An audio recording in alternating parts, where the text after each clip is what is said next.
Bien, eh bien, écoutez, je vous souhaite la bienvenue dans ce CFAO Live. Donc, c'est une première sur Instagram pour ma part. Donc, un grand merci de votre participation. Donc, le thème de ce CFAO Live, c'est le thème de la sociabilité. C'est un sujet de haute importance, en tous les cas au CFAO, donc un centre de formation donc, qui forme de futurs éducateurs et comportementalistes animaliers. C'est un sujet d'importance parce que un manque de sociabilité peut générer un certain nombre de comportements indésirables. Donc, une bonne sociabilisation, c'est gage en fait pour l'humain et surtout pour l'animal d'un mieux-être au quotidien et donc d'une capacité à rentrer en interaction avec tout ce qui peut tomber dans son environnement, donc de manière fluide, simple, efficace et surtout très sereine. Donc, je vais vous présenter les erreurs, vous expliquer déjà ce que c'est que la sociabilisation, la sociabilité, en quoi c'est important, et puis les erreurs les plus courantes que j'ai pu rencontrer et que je rencontre encore dans mon activité de comportementaliste, et surtout les bonnes pratiques pour vous permettre d'avoir des animaux bien dans leurs pattes. Donc, je vais aborder le chien, la sociabilité du chien et du chat et un petit peu plus, puisque c'est vraiment mon cœur de métier, de mon côté un peu plus le chien. Donc, je vous invite à m'indiquer donc en commentaire vos réactions. N'hésitez pas à poser vos questions, donc j'y répondrai à la fin de la présentation, qui va durer à peu près 30 minutes. Donc surtout, n'hésitez pas à me poser des questions et peut-être à m'indiquer votre prénom et d'où vous venez. Voilà, donc c'est parti pour ce CFAO Live sur la sociabilisation. Alors, c'est quoi la sociabilisation ou la sociabilité? C'est tout simplement la capacité d'un individu, d'un être vivant, à s'adapter en société. Donc pour le chien et le chat, à s'adapter donc à la fois dans la société canine ou féline, mais aussi dans la société des humains. Hein, donc c'est leur capacité finalement à entrer en interaction avec leurs congénères ou avec d'autres animaux et bien entendu les humains puisque les chiens plus particulièrement dépendent fortement de l'humain. Donc la sociabilité va permettre à l'animal, et je pense notamment au chien, d'être en capacité de supporter notre vie parfois citadine ou souvent citadine. Ça va être leur capacité à évoluer sereinement dans des environnements parfois stressants, que peuvent être la rue, les trottoirs bondés de monde. Je prends un exemple, un chiot qu'on immerge en plein jour de marché l'été sur la côte, vous pouvez imaginer l'impact que ça peut avoir en fait sur son développement futur et surtout sur sa capacité à évoluer sereinement. Donc, un animal est dit sociable lorsqu'en fait il est en capacité de vivre en groupe, lorsqu'il est en capacité de rentrer en relation, en interaction avec d'autres congénères, que ce soit des chiens ou des chats, ou avec d'autres espèces, et plus particulièrement l'humain. Mais il ne pourra le faire que si ces espèces lui ont été présentées à des âges importants de sa vie. On va en parler tout à l'heure. Donc, un chien va être sociable ou un chat va être sociable en fonction de la qualité de la sociabilisation qu'il a connue, c'est-à-dire est-ce que l'humain qu'il a éduqué ou élevé lui a permis de rentrer en contact avec un certain nombre de stimuli que peuvent être d'autres animaux ou les humains. Donc, chez le chat, la période de socialisation, elle se situe entre 3 et 8 semaines environ. Et chez le chien, fin de 3e semaine à 3 mois, et ça peut glisser jusqu'à 4 mois.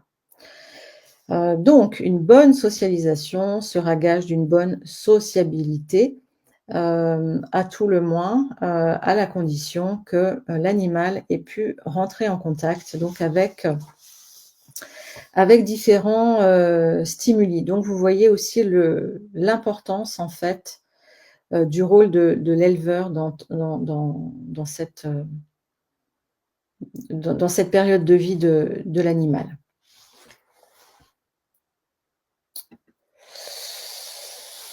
Alors, qu'est-ce que le manque de sociabilité peut, générer chez l'animal? Ben, malheureusement, ça va être à l'origine d'un certain nombre de comportements qu'on dit adaptatifs, parce que l'animal ne fait que s'adapter à des situations qui le mettent en stress, en peur, en anxiété.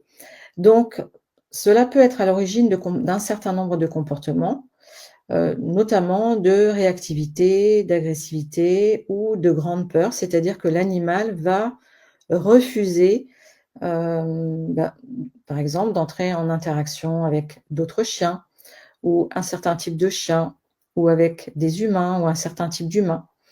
Et bien évidemment, avec d'autres animaux comme par exemple un chien avec un chat ou inversement. Donc vous voyez bien donc que là, en fait, qu'un manque de sociabilité va être déclencheur, en fait, d'un certain nombre de comportements que l'humain va juger indésirables, mais qui malheureusement pour l'animal, ne sont qu'une façon pour lui de, s'adapter à une situation qui est extrêmement stressante. Et donc le point de vigilance quand vous adoptez un chien ou un chat, c'est, d'être vigilant sur le dépassement du seuil de sensibilité. C'est-à-dire qu'à un moment, quand vous allez voir peut-être l'animal émettre des signaux de stress, de crainte, de peur ou va refuser de faire quelque chose, ce n'est pas parce que, il a envie de désobéir ou, parce que, il est têtu, c'est tout simplement parce qu'il est dans l'impossibilité de faire ce que vous lui demandez. Donc il est vraiment important d'être vigilant par rapport à ce seuil de sensibilité. Le risque est grand pour le coup de, le plonger dans ses peurs, et donc de causer plus de dégâts, que ce qu'il y avait, au départ. Donc l'enjeu, hein, donc dans, l'acquisition de la sociabilité, ça va être, de privilégier des interactions de qualité avec les individus auxquels, l'animal va être confronté. Exemple, vous souhaitez, adopter un chien, un chiot. Il va être donc primordial, si vous avez des chats, que ce chien ait par exemple été déjà sociabilisé à cet animal. Donc on va le voir ensemble et donc je voudrais vous présenter en fait les erreurs qui sont les plus communément commises par les maîtres. Premièrement,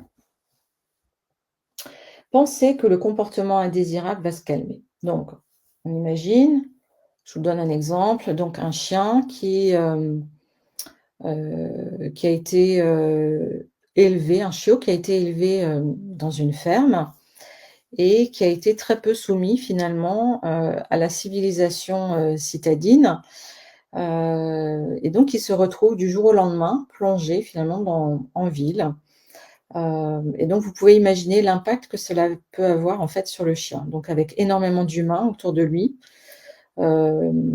d'autres chiens, des voitures, des joggers, des vélos et cetera. Donc le chien n'a pas été, finalement suffisamment sociabilisé à son futur environnement et ça va lui générer soit des peurs, soit de la réactivité, soit de l'agressivité et donc souvent on s'imagine que ça va finir par passer.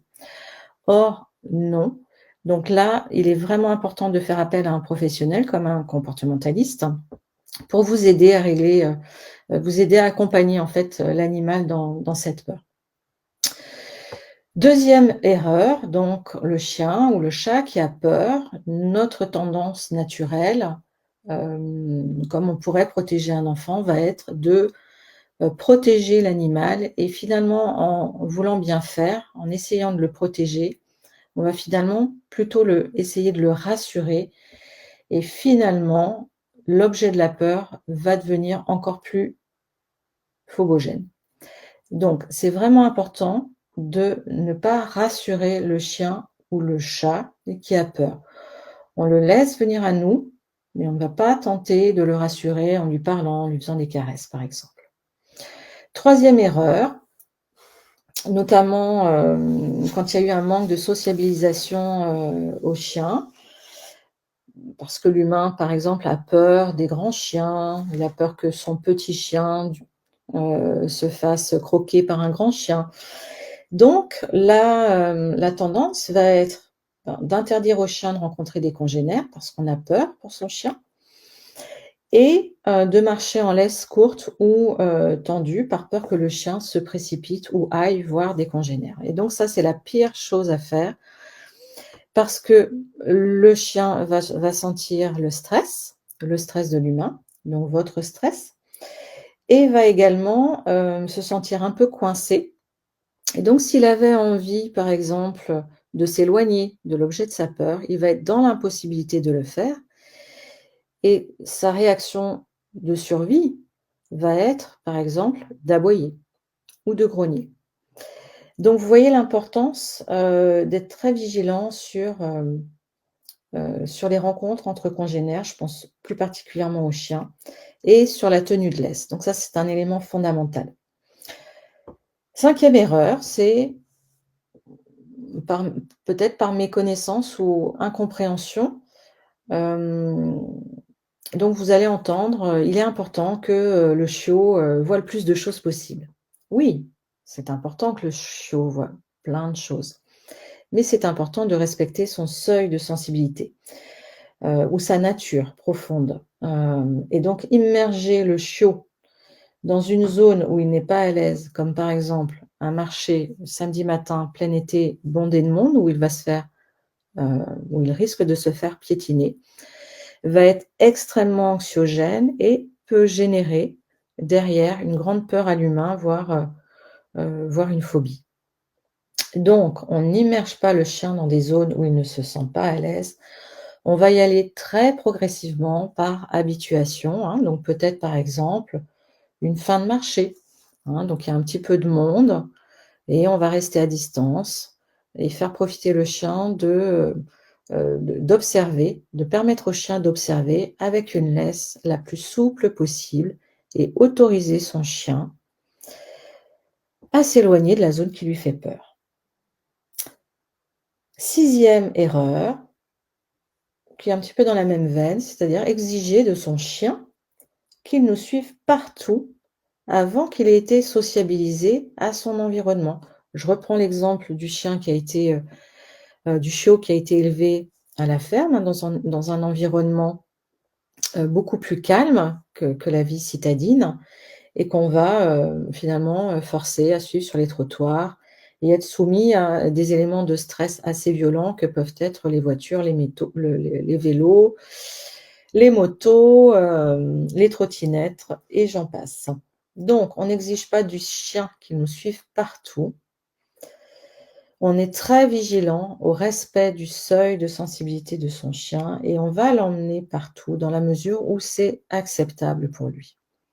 Et si ce n'est pas acceptable, on va mettre en place des protocoles pour rendre tout cela acceptable.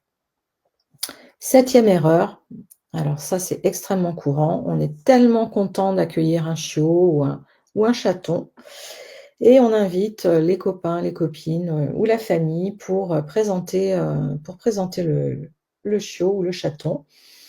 Et on va donc finalement forcer le chiot ou le chaton à avoir des interactions avec plein d'inconnus. Pour peu que son environnement ait été calme, vous imaginez un peu l'état de stress dans lequel le chiot va pouvoir se trouver. Donc c'est vraiment important aussi de comprendre comment le chiot communique avec nous et quels sont tous les signaux qu'il peut émettre pour pouvoir mettre le protéger d'une situation de stress comme une fête le jour de son arrivée.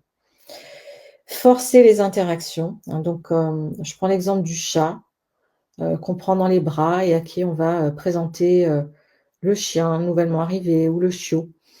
Peu importe l'ordre en fait. Forcer une interaction ne fait qu'immerger finalement l'animal dans sa peur, surtout s'il n'a pas été socialisé au préalable avec cette espèce.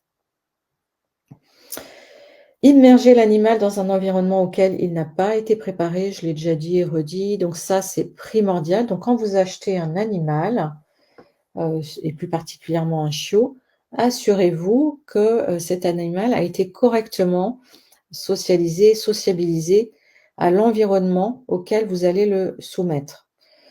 Donc ça va être important, notamment pour l'éleveur, de l'emmener dans des zones où il y a un petit peu de monde pour le sociabiliser à l'humain, heu heu, à l'intensité finalement, enfin pas à l'intensité, mais au nombre important d'humains, éventuellement des chats,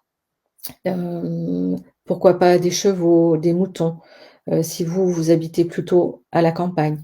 Voilà, donc ça va être vraiment important de mettre en place pour l'éleveur tout ce qui va bien pour que le chiot se sente vraiment bien dans ses pattes quand il va arriver dans sa nouvelle famille. Et forcer la rencontre chien-chat, j'en ai déjà parlé. Ne surtout pas forcer la rencontre chien-chat. Il va être important de laisser du temps au chat et donc il y a des protocoles qui existent pour permettre de sociabiliser le chat au chien et inversement. Donc respectez ces protocoles, donc faites appel à des professionnels reconnus pour vous aider à faire cette rencontre et faire en sorte que ces 2 animaux s'entendent super bien. C'est tellement magique ensuite de les voir dormir ensemble, se faire des câlins. Voilà. Alors, comment se donner, toutes les chances d'avoir un animal sociable? Première chose, prendre en compte l'environnement de vie de l'animal et le préparer. Donc là, le rôle de l'éleveur est vraiment prépondérant parce que c'est lui qui va, notamment je pense, si je reprends l'exemple du chien, hein, donc la socialisation, elle se démarre vers, la fin de la 3e semaine, début de 4e. Donc si le chiot reste chez l'éleveur jusqu'à 3 mois, vous voyez qu'il va être important que le chien soit soumis ou le chat soit soumis à différents stimuli qui vont correspondre, à son, nouvel environnement de vie. Donc je prends un autre exemple, heu, donc la sociabilisation notamment à tout ce qui est, bruit de la maison, hem, l'aspirateur, le sèche-cheveux et cetera. Donc tout ça, c'est vraiment important. Choisir le bon éleveur, bien évidemment, puisque vous voyez que l'éleveur a un rôle très prépondérant. Donc choisir le bon éleveur pour acquérir un chiot ou un chaton. Là encore, des professionnels peuvent vous aider à choisir un bon éleveur et finalement, en le questionnant aussi, savoir si, le chat ou le chien ou le chaton ou le chiot reste en contact avec sa fratrie et jusqu'à quel âge? Est-ce qu'il reste en contact avec, des chiens adultes? Ou avec sa mère. Donc tout ça, c'est important puisque c'est vraiment la mère qui va aider à cette socialisation, donc faire en sorte que le chat sait qu'il est un chat ou que le chien sait qu'il est un chien et sera à l'aise plus tard donc en contact avec un chat ou avec un chien. Prendre en compte, la personnalité de l'animal. Je prends un exemple, l'Akita Inu est un chien un peu plus, hem un peu plus distant avec l'humain. Donc si vous avez envie d'un chien hyper sociable, très câlin, ce n'est peut-être pas la race idéale, à acquérir. Donc c'est vraiment important de se renseigner sur la race et savoir si cette race vous correspond à votre tempérament. Et puis donc si c'est un Akita Inu, je reprends cet exemple, et bien ça va être important de respecter là aussi son seuil de sensibilité, notamment à l'humain. Et pourquoi pas, de lui mettre une petite étiquette sur son harnais en indiquant: «Voilà, je n'ai pas très envie d'être touché, je suis timide» ou «Je n'ai pas envie d'être touché». Donc c'est vraiment important de mettre toutes les chances de son côté pour que votre animal soit respecté aussi par les autres. Il va être également important d'organiser des sorties de qualité, donc plus particulièrement pour le chien, en tenant compte évidemment de son seuil de sensibilité. Donc l'école du chiot, attention, si le chiot se retrouve, dans un groupe de, 5-6-7 chiots, extrêmement turbulents et que votre chiot, lui, est plutôt, introverti, et plutôt, comment? Indépendant, pas introverti, indépendant, ça va être extrêmement difficile pour lui et d'autant plus s'il n'y a pas d'adulte, de chien adulte pour recadrer un petit peu tout ce qui se passe. Donc on autorise le chien à rencontrer des congénères qui sont bien dans leurs pattes, bien dans leur tête, heu, pourquoi pas avec d'autres chiots, mais en présence d'adultes, de chiens adultes. Ça, c'est fondamental. Et si vous voyez que votre chiot n'est pas à l'aise, eh bien, on le sort de cette situation et on recommencera avec peut-être, moins de chiens, moins de chiots ou dans un lieu plus calme, dans un lieu plus propice pour lui, lui permettre de se sociabiliser correctement. Il va être important également d'offrir au chien l'opportunité de rencontrer d'autres individus, des chevaux, des moutons, des joggeurs, des personnes en situation de handicap, donc en fauteuil roulant, avec des cannes, les marcheurs aussi avec des bâtons de marche. Donc tout cela à distance, dans un premier temps, pour permettre au chien de prendre connaissance de cet individu qui peut lui sembler, bizarre au premier abord et puis le laisser apprivoiser sa peur. Il a le droit d'avoir peur, il a le droit d'aboyer parce qu'il a peur. Mais à partir du moment où vous n'êtes pas dans la rassurance et que vous laissez votre chien gérer sa peur, en étant vigilant, en lui montrant aussi malgré tout que vous le protégez par votre simple présence, vous allez laisser votre chien gérer sa peur sans le regarder, sans lui parler, sans mettre de tension dans la laisse, donc en étant vigilant, en ayant une laisse longue, moi je conseille minimum 3 mètres, et souple, et en suivant, en accompagnant le chien dans sa peur. Il va peut-être aboyer, puis reculer, puis s'approcher, faire un arc de cercle pour s'approcher gentiment de l'objet qui lui fait peur. Donc tout ça, c'est fondamental de laisser votre chien gérer sa peur et surtout le laisser gérer, le laisser l'apprivoiser. 9e point important, vous venez d'acheter un chiot, un chaton, je vous en supplie, sa première sortie, faites en sorte que ce ne soit pas pour aller chez le vétérinaire. Il n'y a rien de plus terrible que de mettre le chiot dans la voiture ou le chaton dans la voiture et direction le véto pour faire les vaccins. Vous imaginez la première expérience, sa première expérience, donc il a changé de famille, première expérience de voiture, il se retrouve tout seul. Deuxième expérience, le lendemain ou le surlendemain, on l'amène chez le véto, donc avec des individus qui ont une odeur particulière, un local qui a une odeur particulière et donc il va avoir des stimuli peu agréables au travers de la piqûre. Donc je vous en supplie, faites en sorte que les premières sorties, notamment en voiture, ce soient des sorties plaisir, pour aller se promener dans la nature, dans des environnements calmes, où il va pouvoir renifler à sa guise et si possible, le plus possible, en liberté ou en longe si vous avez peur que votre chiot s'échappe.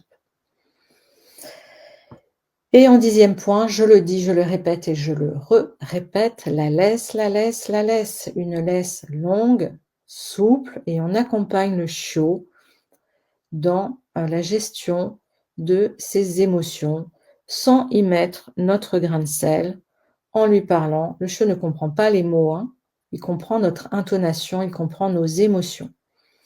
Donc, pas de mots, pas de regard, pas de caresse, on laisse le chien se gérer.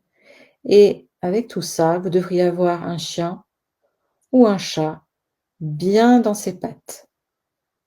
Je vous remercie de votre écoute et de votre attention et je laisse place aux questions. Donc vous pouvez poser vos questions en commentaire. Merci.